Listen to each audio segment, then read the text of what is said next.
야담 능소화를 찾아주셔서 감사합니다. 구독, 좋아요, 알림 설정 꼭 눌러주세요. 옛날 산골 작은 마을에 바보 칠뜨기가 살았습니다. 칠뜨기는 머리가 모자라 사람들이 바보라 불렀지요. 아니 코 올리게 바보 칠뜨기 아냐. 이리 와서 나 좀 업어주라. 나도 업어주라 바보 칠뜨가 크크. 헤헤 그래 알았어. 마을 아이들은 칠뜨기만 보면 놀려대기 일쑤였습니다. 뿐만 아니라 어른들도 칠뜨기만 보면 이일저일 시키지 못해 안달이었지요. 야 바보 칠뜨가 이리 좀 와보거라. 헤헤 부르셨는감요. 칠뜨기가 기우뚱기우뚱 비틀거리며 걸어갔습니다. 칠뜨기 너는 오늘 김부잣집 외양간을 청소하거라. 헤헤 알겠구만요. 그리고 그 일이 끝나면 우리 집에 와서 장작 좀 패놓거라. 헤헤 알겠구만요. 사람들은 밥 한 덩이만 주고 칠뜨기에게 온갖 굳은 일을 시켰습니다. 그래도 칠뜨기는 언제나 해에 웃으며 그 일들을 다 해냈지요. 하루 종일 마을 사람들이 시키는 일을 마친 칠뜨기는 자신의 움막으로 돌아왔습니다. 그의 손에는 주먹밥 몇 개가 들려 있었지요. 하루 종일 일하느라 피곤한 칠뜨기는 곧바로 잠이 들었습니다. 그리고 다음 날 새벽 일찍 일어난 칠뜨기는 마을을 벗어나 깊은 산속으로 들어갔지요. 그렇게 한참을 가다 보니 깊은 산속 계곡 아래 숨겨진 오두막집이 하나 나왔습니다. 마을 사람들은 칠뜨기가 가끔 산에 올라가 나무를 캔다고만 알고 있었지요. 하지만 칠뜨기에게는 숨겨진 진실이 따로 있었습니다. 일어났어요 설아. 그러자 오두막집 안에서 여인의 목소리가 들려왔지요. 잠시만 기다려줘. 잠시 후 문이 열리고 하얀 저고리를 입은 여인이 밖으로 나왔습니다. 그런데 그녀는 앞을 보지 못하는 소경이었지요. 오늘은 일찍 왔구나. 헤헤 주먹밥하고 산딸기를 따왔어요. 칠뜨기는 주먹밥과 산딸기를 꺼내 설아의 손에 쥐어주었습니다. 매번 고맙다. 설아는 미소 지으며 산딸기를 받아 입에 넣었습니다. 그녀는 잘 익은 산딸기를 무척이나 좋아했지요. 칠뜨기는 그런 그녀의 얼굴을 물끄러미 바라보았습니다. 그녀는 행복한 듯 산딸기를 맛있게 먹었지요. 나무로 만든 오두막집은 무척 낡았지만 내부는 깨끗했습니다. 칠뜨기가 매일같이 찾아와 청소를 해주고 있었기 때문이지요. 그래, 어제는 무슨 일을 했어? 헤헤 외양간 청소하고 장작 패고 그랬지요. 많이 힘들었겠구나. 아니에요 헤헤 재미있었어요. 그 말에 설아는 쓸쓸하게 웃었습니다. 넌 참 착하구나. 칠뜨기는 대답 대신 헤헤거리며 웃었습니다. 칠뜨가 너는 왜 나 같은 사람을 돌봐주는 거니? 헤헤 그냥요. 설아는 더 이상 묻지 않았습니다. 칠뜨기는 이미 방 한쪽에 쌓아둔 장작을 정리하기 시작했지요.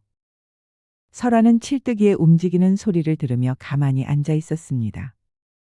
칠뜨기는 무슨 이유에서인지 앞 못 보는 여인을 돌봐주고 있었지요. 그런데 며칠 후 마을에 박만호라는 사람이 새로 이사를 왔습니다. 그는 전직 무관 출신이었지요. 그는 군을 나와 큰 기와집을 사서 마을에 정착하려고 이사를 왔지요. 만호님께서 이사 오셨다지? 그렇다네. 그는 변방에서 오랑캐와 싸운 엄청난 무관이었다네. 이사 온 첫날 박만호는 마당에서 하인들에게 지시를 내리고 있었습니다.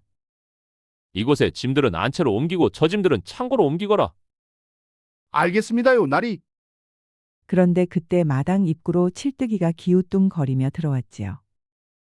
헤헤 지한테 뭐 시키실 거 있어요? 박만호는 고개를 돌려 칠뜨기를 보았습니다. 너는 누구냐? 헤헤 저는 칠뜨기구만요. 칠뜨기는 옷소매로 콧물을 닦으며 헤헤거렸지요. 박만호는 칠뜨기를 위아래로 훑어봤습니다. 그런데 그의 눈빛이 무척 예리해졌지요. 그래 장작이나 좀 패주거라. 네 헤헤. 칠뜨기는 마당 한쪽으로 가서 도끼를 들었습니다. 박만호는 칠뜨기의 장작 패는 모습을 지켜보았지요. 칠뜨기의 동작은 어설프고 힘도 제대로 쓰지 못하는 것처럼 보였습니다. 하지만 박만호의 눈에는 뭔가 이상한 점이 보였지요.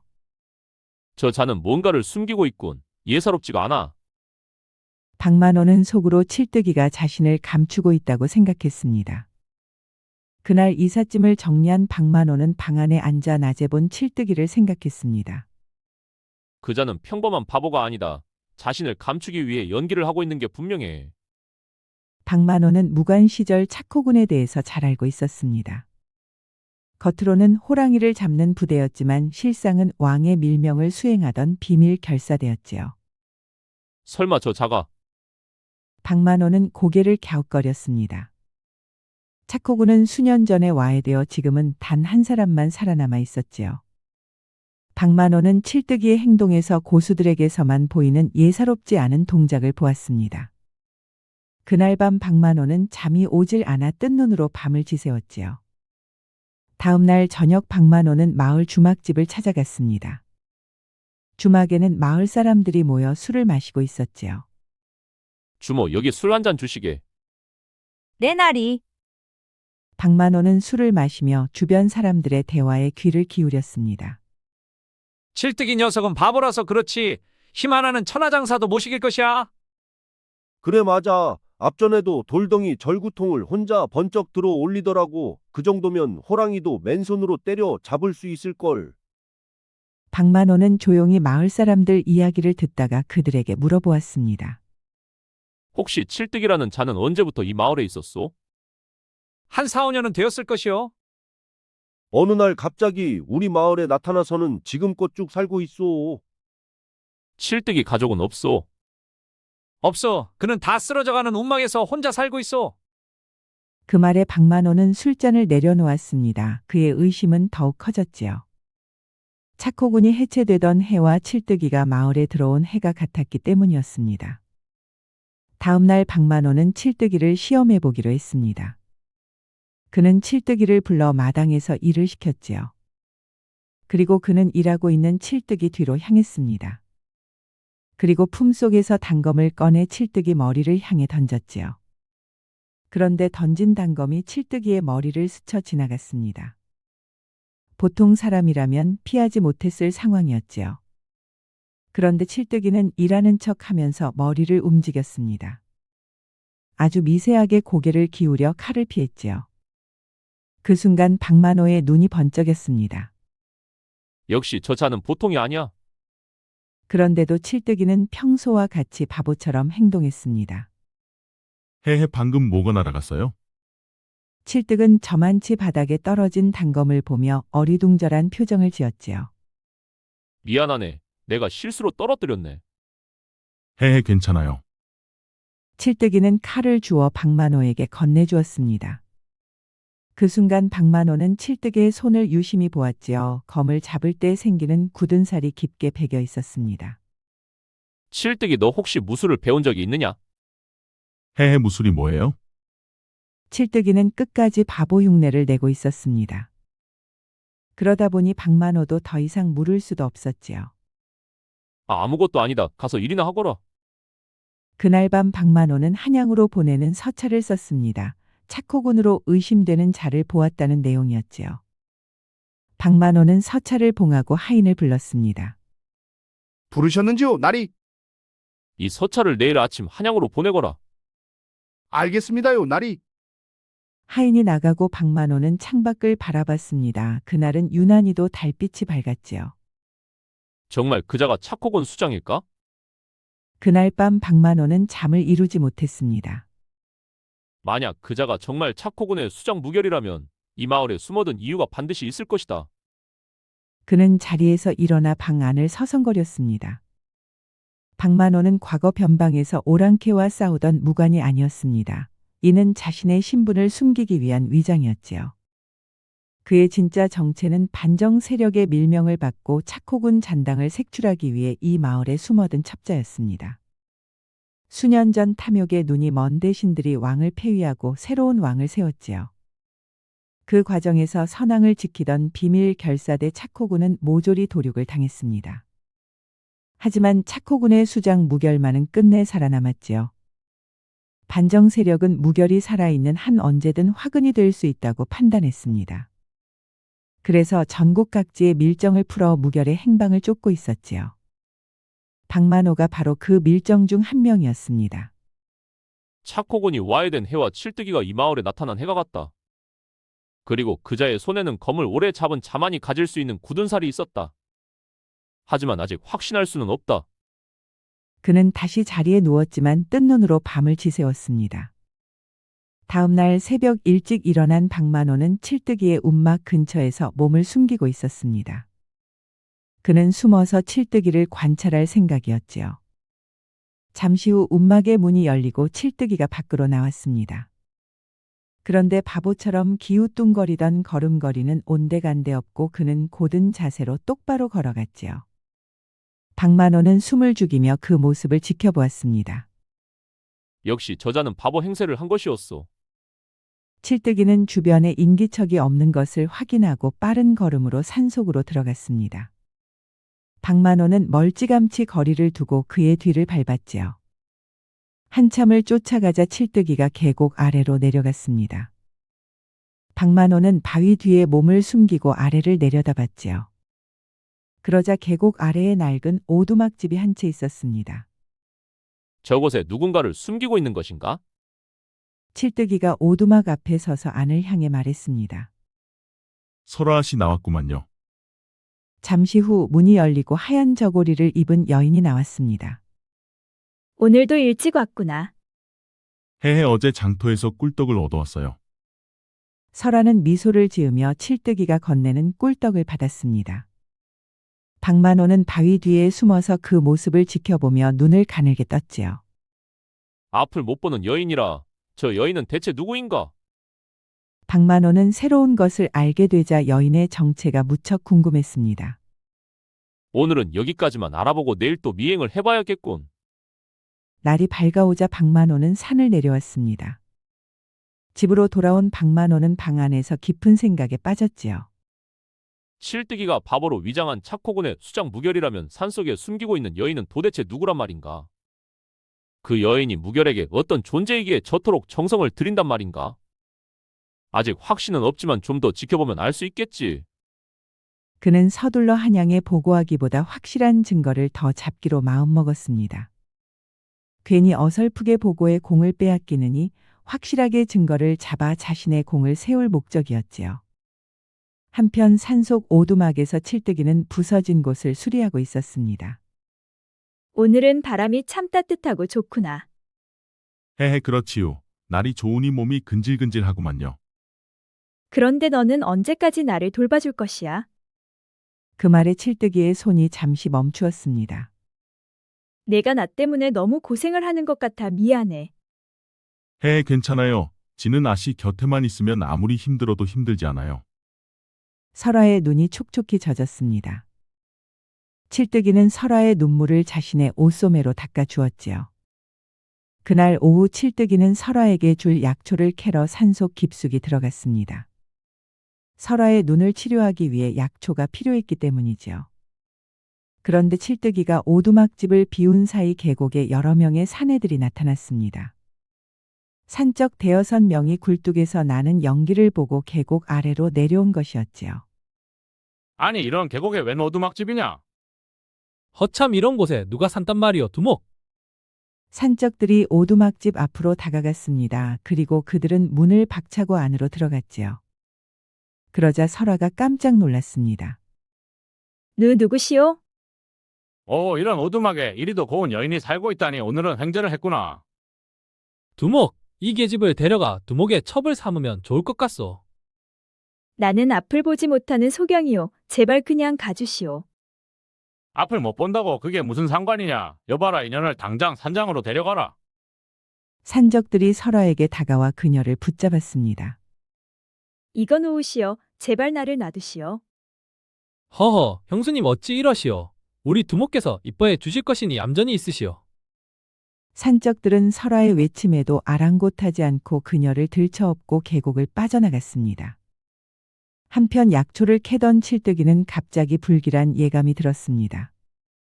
그는 캐던 약초를 내려놓고 급하게 오두막으로 향했지요. 오두막에 도착한 칠뜨기는 열려있는 문을 보았습니다. 그런데 그 안에는 설아가 없었지요. 마당 위에는 설아가 끌려간 흔적이 선명하게 남아 있었습니다. 그 순간 칠뜨기의 눈빛이 차갑고 날카롭게 변했지요. 그는 장작 패는 도끼를 집어들고 흔적을 추격하기 시작했습니다. 산적들은 설아를 끌고 깊은 산 쪽으로 향하고 있었습니다. 그런데 딱 와도 양반집 교수 같은데 무슨 연유로 산속에 숨어서 왔을까? 글쎄 말입니다. 두목 분명 무슨 사연이 있지 않겠소. 어쨌거나 이리도 고운 여인이 내첩이 되다니 생각만 해도 흥분이 되는구나 하하. 그런데 그때 뒤쪽에서 나뭇가지 부러지는 소리가 들렸습니다. 그러자 산적들이 뒤를 돌아봤지요. 그런데 소나무 사이로 도끼를 든 남자가 서 있었습니다. 뭐야 저놈은? 그 여인을 당장 내려놓거라. 그런데 칠뜨기의 목소리가 바보의 말투가 아니었습니다. 묵직하고 위험 있는 목소리였지요. 산적들에게 끌려가던 설아는 칠뜨기 소리에 눈물이 나왔습니다. 칠뜨가. 뭐야 이놈이 그깟 도끼 하나 들고 우리한테 덤비겠다는 것이냐? 여봐라 저놈의 다리를 부러뜨려 다시는 쫓아오지 못하게 하라. 알겠소 두목. 산적들 5명이 검과 도끼를 들고 칠뜨기를 향해 달려왔습니다. 그러자 그 순간 칠뜨기는 몸을 낮추고 잽싸게 산적들 사이로 파고들었는데 순식간에 산적 2명이 쓰러져 나갔지요. 동료가 쓰러지자 산적들은 더욱더 거칠게 검과 도끼를 휘둘렀습니다. 그런데 칠뜨기는 귀신보다 더 빨랐습니다. 불과 몇 탄 만에 나머지 산적들이 순식간에 모두 쓰러져 나갔지요. 그러자 겁을 잔뜩 먹은 두목은 설아의 목에 칼을 들이댔습니다. 내게 가까이 오면 이 여인의 목을 베겠다. 이 여인을 살리려면 당장 그 도끼를 버려라. 칠뜨기는 도끼를 내려놓는 척하며 잽싸게 도끼를 던졌습니다. 그러자 도끼는 바람을 가르며 날아가 산적 두목의 칼을 쥔 손을 정확히 맞추었지요. 으악! 두목이 칼을 놓치며 비명을 질렀습니다. 칠뜨기는 순식간에 거리를 좁혀 두목의 턱을 무릎으로 올려쳤지요. 두목은 그대로 뒤로 나자빠졌습니다. 그렇게 5명의 산적이 순식간에 모두 쓰러지고 말았지요. 칠뜨기는 쓰러진 산적들 사이를 지나 설아에게 다가갔습니다. 설아 괜찮소? 어디 다친 곳은 없어? 없어 나는 괜찮아. 설아는 울고 있었습니다. 칠뜨기는 설아의 손을 잡고 일으켜 세워주었지요. 다시는 이런 일이 없도록 하겠소. 칠뜨기는 설아를 업고 다시 오두막으로 향했습니다. 그런데 이 모든 장면을 숨어서 지켜보고 있는 사람이 있었습니다. 그는 바로 박만호였지요. 그는 산적들과의 싸움을 처음부터 끝까지 지켜보았습니다. 틀림없다. 저것은 차코군의 무예다.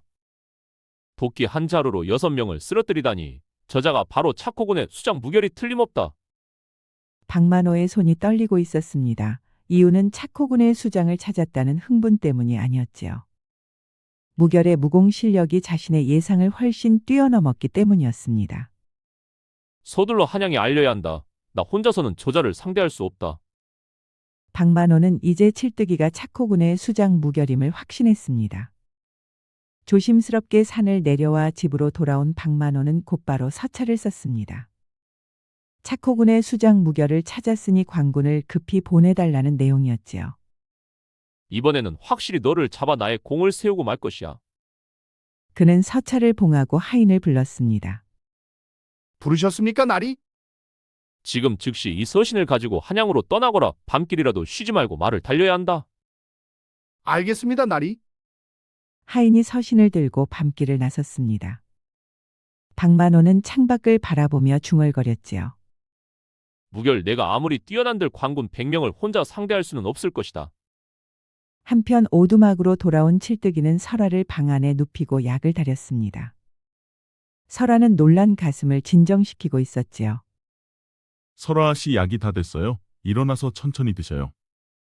그런데 아까 내가 싸우는 소리를 다 들었어. 그 순간 칠뜨기의 손이 멈추었습니다. 너는 바보가 아니지. 해혜아 씨 그게 무슨 말씀이셔요?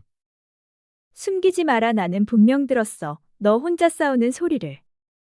도끼가 바람을 가르는 소리와 사람이 쓰러지는 소리로 내가 얼마나 대단한 사람인지 알 수가 있었다.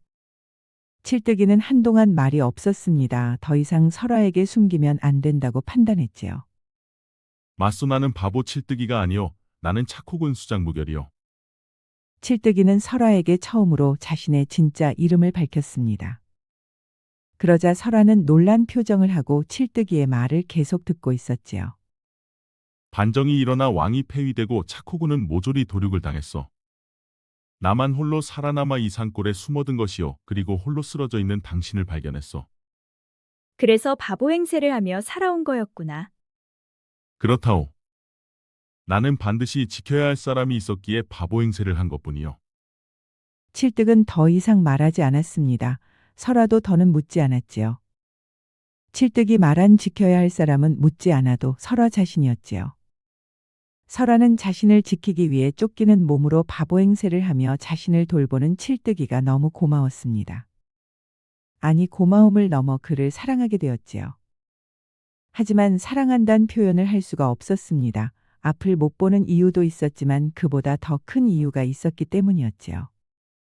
그렇게 두 사람은 쫓기는 사람들끼리 만나 서로를 의지하고 있었습니다. 칠뜨은 앞 못 보는 설아를 위해 바보 행세로 그녀를 보호하고 있었지요. 그런데 며칠 후 마을에서는 지축을 뒤흔드는 말발굽 소리가 울려 퍼졌습니다. 한양에서 갑옷을 입은 광군 100여 명이 말 타고 마을로 들이닥친 것이었습니다. 광군들은 창과 칼로 무장을 하고 있었지요. 마을 사람들은 갑자기 나타난 광군에 놀라 집 안으로 숨었습니다. 그들은 바로 박만호의 서찰을 받고 달려온 광군들이었지요. 세상에 광군들이 왜 우리 마을에 나타난 것이야? 그러게 무슨 큰일이라도 난 것인가? 광군 대장이 박만호의 기와집 마당으로 들어와 말에서 내렸습니다. 박만호 서신 잘 받았다. 지금 그자가 어디 있느냐? 마을 외곽에 움막을 짓고 살고 있습니다. 좋다. 지금 당장 그자가 있는 곳으로 안내하라. 대장, 한 가지 더 알려드릴 것이 있어. 그자는 산속에 눈먼 여인을 숨기고 있습니다. 소경 여인이라. 그녀는 누구란 말이냐? 그것까지는 모르겠지만 그녀를 잡으면 무결의 약점이 될 수 있을 것이오. 광군 대장은 고개를 끄덕이며 부하들에게 명령을 내렸습니다. 절반은 움막으로 가고 나머지 절반은 산속 오두막을 수색하라. 광군 50여 명이 칠뜨기의 움막을 에워쌌습니다. 하지만 움막 안에는 아무도 없었지요. 비어 있습니다, 대장. 그렇다면 산속으로 갔을 것이다. 전원 산속 오두막으로 향하라. 광군 100여 명이 산으로 올라갔습니다. 박만호가 앞장서서 길을 안내했지요. 이 길을 따라 계곡 아래로 내려가면 오두막이 나옵니다. 이번에는 절대 놓치면 안 된다. 포위망을 좁혀라. 하지만 오두막에 도착한 광군들이 본 것은 텅 빈 오두막뿐이었습니다. 무결과 설아는 이미 사라지고 없었지요. 이미 도주한 것인가? 박만호는 오두막 안으로 들어가 자세히 살펴보았습니다. 그러자 아궁이에 아직 온기가 남아 있었지요. 아궁이에 열이 아직 남아있는 것으로 보아 얼마 가지 못했을 것입니다. 사방으로 수색하라. 반드시 찾아내야 한다. 칠뜨은 설아를 업고 산 능선을 타며 광군들의 포위망을 빠져나가고 있었습니다. 그는 말발굽 소리만으로도 광군들의 추격을 벌써 알아챘지요. 나를 내려줘. 내가 짐이 될 수는 없어. 괜찮으니 걱정 마시오. 내가 당신은 꼭 지켜줄 것이요. 칠뜨은 쉬지 않고 산을 넘었습니다. 그는 설아를 업고도 보통 사람들보다 무척 빨랐지요. 해가 질 무렵 칠뜨은 산을 완전히 벗어났습니다. 눈앞에 한양으로 향하는 넓은 길이 펼쳐져 있었지요. 설아 앞으로 오래 걸어야 하오. 그러니 힘들더라도 조금만 참아주시오. 그런데 어디로 가는 거야? 한양으로 갈 것이요. 한양이라고? 설아는 놀란 목소리로 물었습니다. 더 이상 도망 다닐 수만은 없소. 그자들은 세상 끝까지 나를 쫓아올 것이요.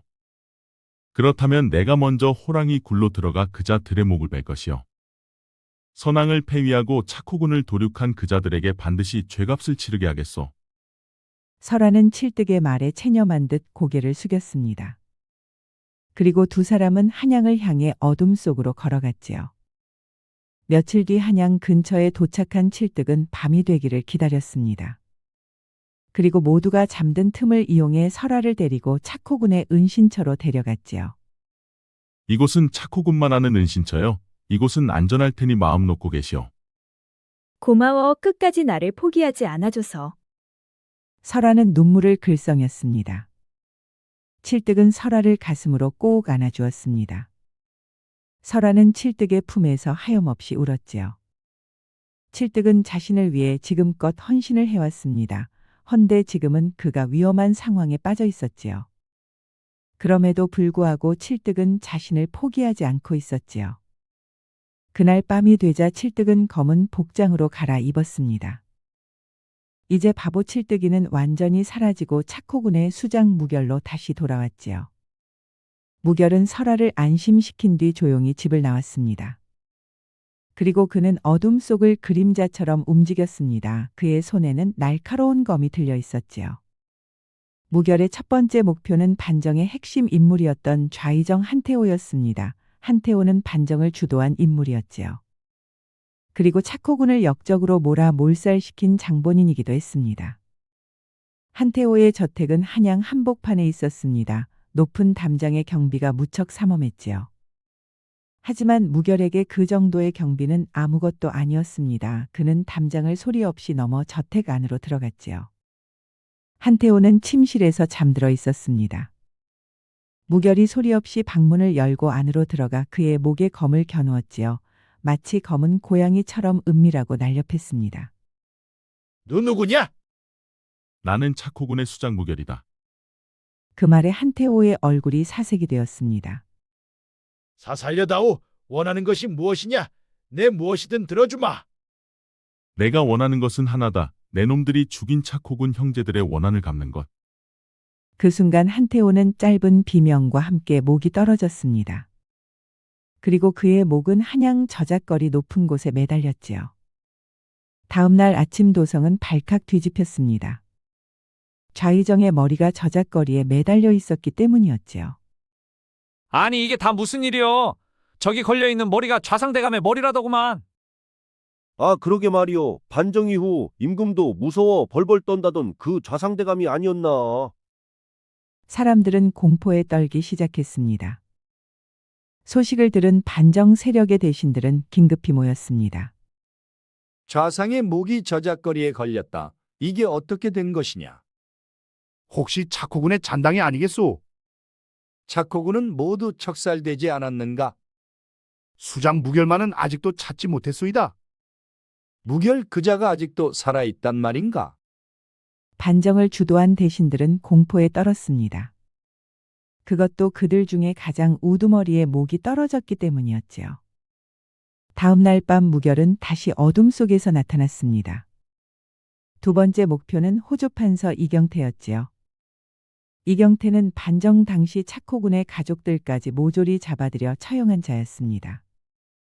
무결의 형제와 같았던 차코군의 아내와 자식들이 모두 그의 손에 죽었지요. 그날 밤 이경태는 늦은 밤까지 서재에서 장부를 들여다보고 있었습니다. 그런데 잠시 후 촛불이 흔들리더니 갑자기 꺼져버렸지요. 거기 누구 있느냐? 그런데 어둠 속에서 차가운 목소리가 들려왔습니다. 차코군의 부인과 아이들이 죽을 때 내 놈도 이렇게 어둠 속에서 두려웠느냐? 그 말에 이경태는 화들짝 놀랐습니다. 내 놈은 무결이냐? 그렇다. 이제 내 놈도 죄값을 치를 때다.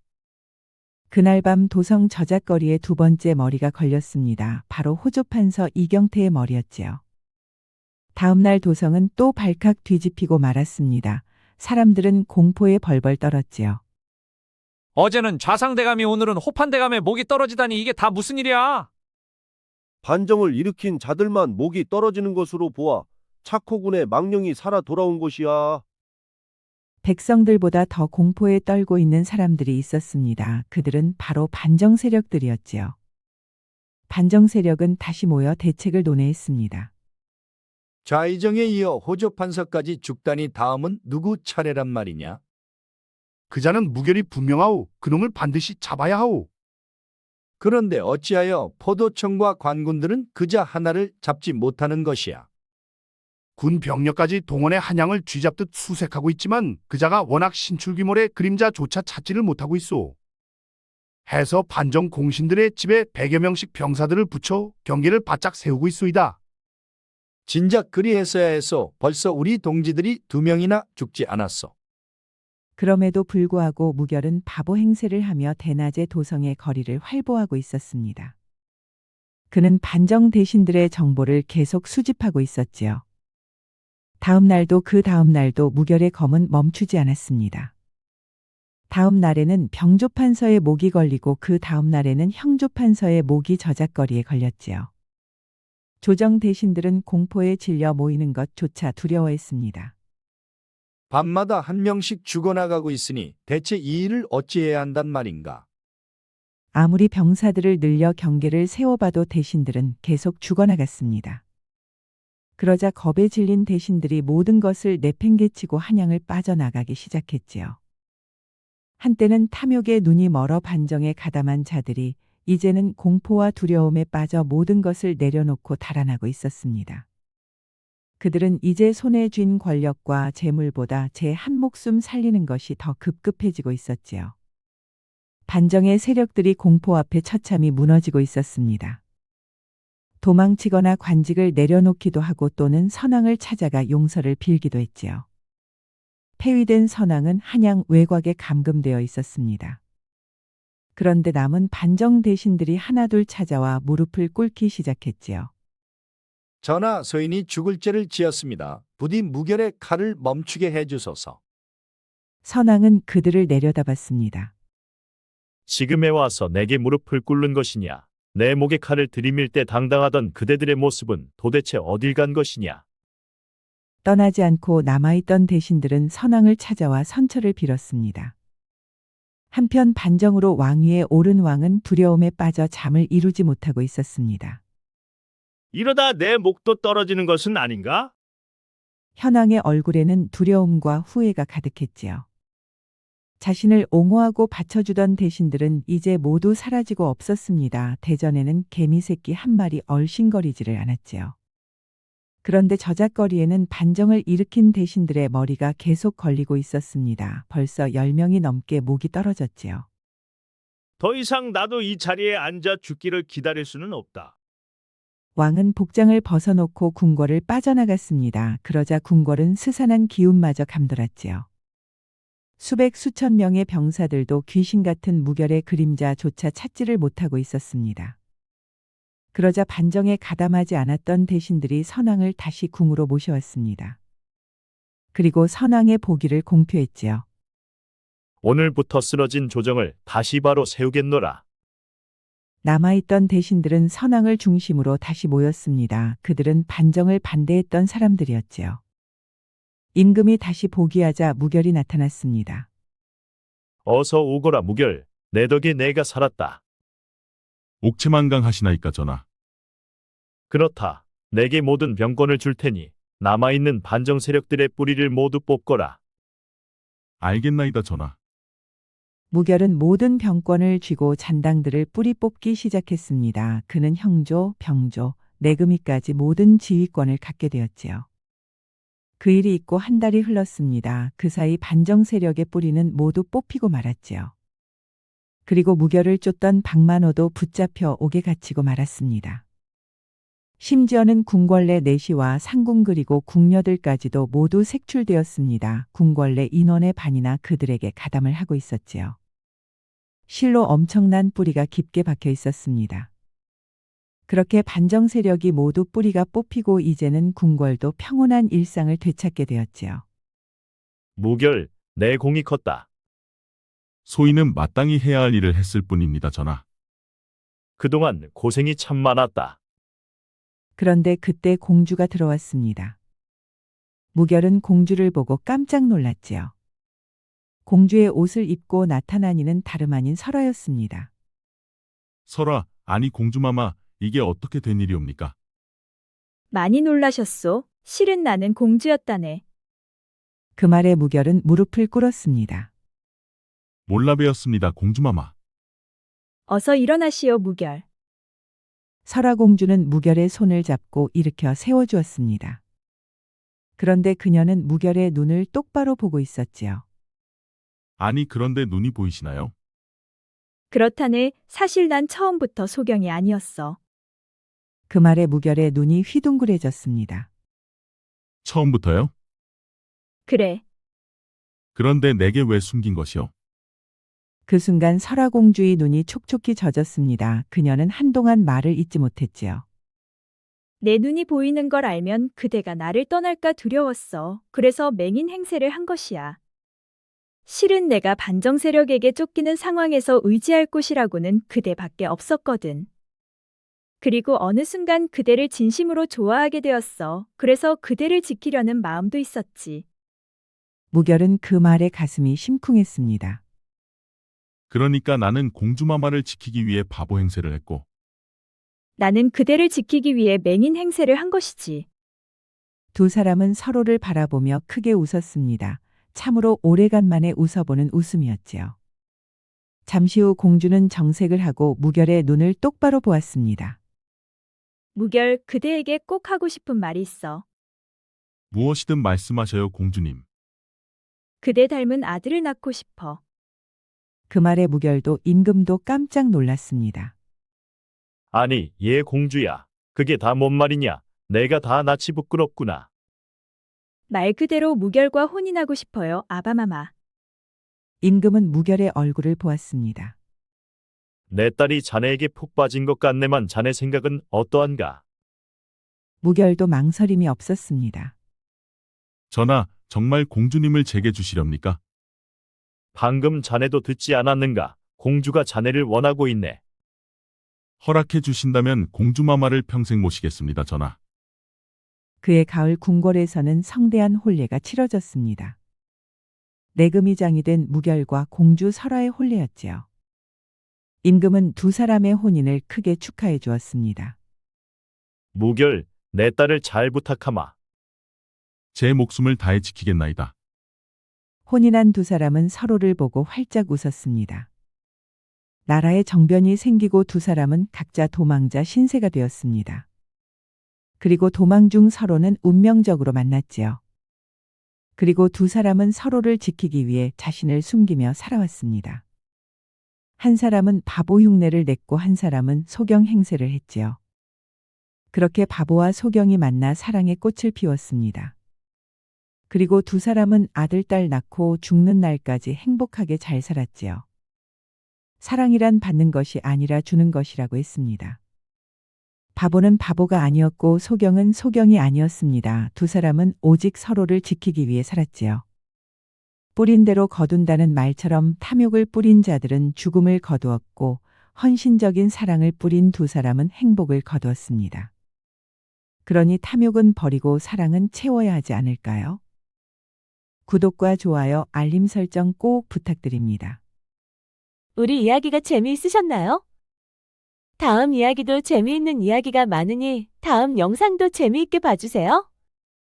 그럼 여러분 모두 오늘도 행복하고 즐거운 시간 되세요.